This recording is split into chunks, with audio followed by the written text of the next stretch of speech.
Endless love సపోర్ట్కి నిజంగా నేను చాలా కృతజ్ఞురాలని. ముందుండి మీరు ఫాలో చేస్తే వెనకుండి నా ఈ సక్సెస్కి కారణమైంది నా అమ్మ దుర్గమ్మ. నిజంగా అమ్మతోనే ప్రారంభమైంది నా ఈ జర్నీ అంతా కూడా. నిజం చెప్తున్నా, అమ్మతోనే స్టార్ట్ అయింది. సో 0 ఫాలోవర్స్ నుంచి స్టార్ట్ అయిన నా ఈ జర్నీ 9K వరకు వెళ్ళిందంటే అది మీ యొక్క లవ్ అండ్ సపోర్టే. థ్యాంక్ యూ సో మచ్ అండి. నేను నిజంగా చాలా కృతజ్ఞురాలని మీరు చూపిస్తున్న ఈ లవ్ అండ్ సపోర్ట్కి. Thank you so much. So మీరు చూసుకున్నట్లయితే ఈ టెంపుల్ మరి ఏదో కాదండి. ఈ టెంపుల్ వచ్చేసి మన కసింకోట టెంపుల్ అనమాట. సో కసింకోట టెంపుల్ కోసం అందరికీ తెలుసు, అమ్మవారి కోసం అందరికీ తెలుసు. కానీ ఇక్కడ జరిగే ఒక ప్రత్యేకమైన పూజ కోసం మీకు తెలుసా? సో అందరి జాతకాల్లోని కుజదోషం అన్నది ఒకటి ఉంటుందండి. సో ఆ కుజదోష పరిహారం అయితే ఇక్కడ జరుగుతుంది. సో ప్రతి ఒక్కరి లైఫ్లో కుజదోషం ఉంటుంది. ఆ ప్రతి ఒక్కరి లైఫ్లో కుజదోషం అన్నది ఉంటుంది. ఆ కుజదోషం కోసం వచ్చేసి ప్రతి మంగళవారం కూడా ఇక్కడ పూజ జరుగుతుంది. అది సుబ్రహ్మణ్యేశ్వర స్వామి పూజ అండి. సో ఇక్కడ చూసుకున్నట్లయితే నిజంగా చాలా నిదర్శనం చూపిస్తుంది మీకు. ఇక్కడ చూడండి, రావి చెట్టు అనమాట. రావి చెట్టు కింద వేప చెట్టు కింద కలిపి సుబ్రహ్మణ్యేశ్వర స్వామి వారు ఉన్నారు. సో ఇక్కడ ఎర్లీ మార్నింగ్ నుంచి కూడా మీకు పూజ అనేది జరుగుతుంది. ప్రతి మంగళవారం పూజ చేయిస్తారు. మనతో పాలు పెరుగు అభిషేకం చేయిస్తారు.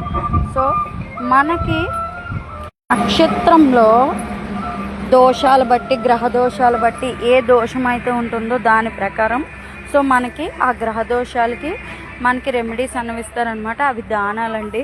సో ఆ దానాలు కూడా ఏవి కూడా చేతికన్నా తీసుకోరనమాట. మనకి ఏవైతే గ్రహ దోషాలకి రాస్తారో, ఇప్పుడు శనీశ్వరుడికి ఒక దోషంకి నువ్వులు అనుకోండి, అట్లా ఒక్కొక్క గ్రహానికి ఒక్కొక్క దోష పరిహారంకి మనకి రాస్తారనమాట. ఆ దానం కూడా ఇందులో మన చేత్తోనే మనం వేయచ్చు అనమాట. సో ఇది చూసుకున్నట్లయితే దీంట్లోంచే పెద్ద నాగుపాము అన్నది వెళ్తుంది అనమాట. సో చూడండి, ఇక్కడే అనమాట దానాలు కూడా మనం ఇచ్చినవి ఏవి కూడా చేతికి తీసుకోరు. ప్రతిదీ కూడా ప్రతి ఒక్కటి కూడా మన చేత్తోనే మనం చేస్తాం. సో మీకు తెలుసు కదా. సో అయితే ఏంటి స్పెషల్ అంటారా? సుబ్రహ్మణ్యేశ్వర స్వామి పూజ ఎక్కడన్నా జరగచ్చు, కానీ ఇక్కడ కూడా జరుగుతుంది. చాలా బాగా చేస్తారు. నిజంగా ఒక్కసారి మీరు మీ ప్రాబ్లం ఏంటో ఒక్కసారి వచ్చి మీరు చూపించుకొని మీరే చేయించుకోండి. నిజంగా మీకు ఒక విషయం తెలుసా గైస్, నన్ను కలలేదు కానీ నాకు ఒక తండ్రి ఉన్నారు. ఆయన మరెవరో కాదు, ఈ గుళ్ళోని పూజారి గారు అన్నమాట. ఆయన ఎప్పుడు నేను నాన్నగారు అని పిలుస్తాను. సో నేను కూడా మీకు చెప్పిన పూజలన్నీ నేను చేశాను. నిజంగా చాలా నిదర్శనం ఉంటుంది. మనం పూజ చేసినా దానికి తగ్గ పరిహారాలు చేసుకోవాలి, అట్లానే మనం పాటించాలి కూడా. సో కిందన పడుకొని అవన్నీ పాటిస్తే ఖచ్చితంగా మీకున్న కోరికైతే నెరవేరుతుంది. సో లేట్ చేయకుండా ఇప్పుడు వచ్చేసి మీకోసం అమ్మని కూడా చూపించేస్తారు. ఓకేనా? రెడీయా? రెడీ. శనేశ్వర స్వామి పూజ కంప్లీట్ చేసుకున్న తర్వాత పైన ఉన్న అమ్మ దగ్గర, దుర్గమ్మ దగ్గరికి వెళ్ళి పూజ చేయించుకొని అమ్మకి పసుపు కుంకుమ కొబ్బరికాయ పాలు కాయ పళ్ళు అన్నీ పట్టుకెళ్ళి పూజ చేసుకుంటాం అనమాట. సో అదనమాట. సో కింద చూసుకున్నట్లయితే మనకి లక్ష్మీదేవి వారు కొలువై ఉన్నారు. సో అందరూ కూడా చూడండి, చాలా పీస్ఫుల్గా ఉంటుంది. అదే తొలి పూజకు వస్తే మటుకు నిజంగా చెప్పాలంటే చాలా ప్రశాంతంగా ఉంటుంది అనమాట. సో ఇదన్నమాట కింద పాటు. మీకోసం పై పాటు కూడా చూపించేస్తాను, వెయిట్ చేయండి. గైస్ చూసారు కదా, ఇది వచ్చేసి పై పాట్ అనమాట. సో మీకు నేను రౌండ్గా వెళ్ళి మొత్తం అంతా కూడా చూపిస్తాను. సో అందరూ కూడా చూసేయండి, ఓకేనా?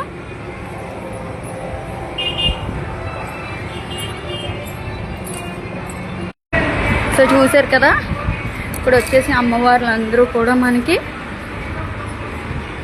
చుట్టూ ఉంటారనమాట. గోపురం, అమ్మ ఉన్న గుడి గోపురం చుట్టూ ఉంటారు. సో ఇట్లా అమ్మ ఉన్న చుట్టూ చూడండి ఉంటారనమాట. సో ఇక్కడ నుంచి వ్యూ చూసుకున్నట్లయితే చాలా పీస్ఫుల్గా ఉంటుంది. నాకైతే నిజంగా నా పుట్టింటికే వచ్చినట్టు అనిపిస్తుంది. అమ్మ ఎక్కడ ఉంటే అది ఎప్పుడు నా పుట్టిల్లే. నేనైతే ఎప్పుడు కాదన్ను, అమ్మ కూడా కాదన్ను. అమ్మ ఎక్కడ ఉంటే అది నా పుట్టిల్లే కదా. సో ఇట్లా ఉంటుందన్నమాట. చాలా పీస్ఫుల్గా ఉంటుందండి. మీరు ఒక్కసారి విజిట్ చేయండి, చాలా ప్రశాంతంగా ఉంటుంది.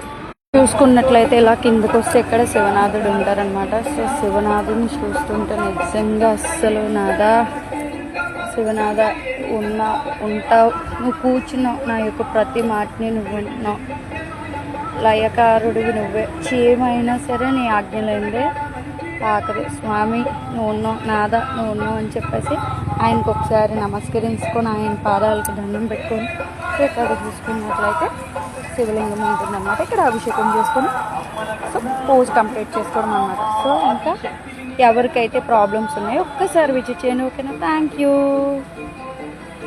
You all.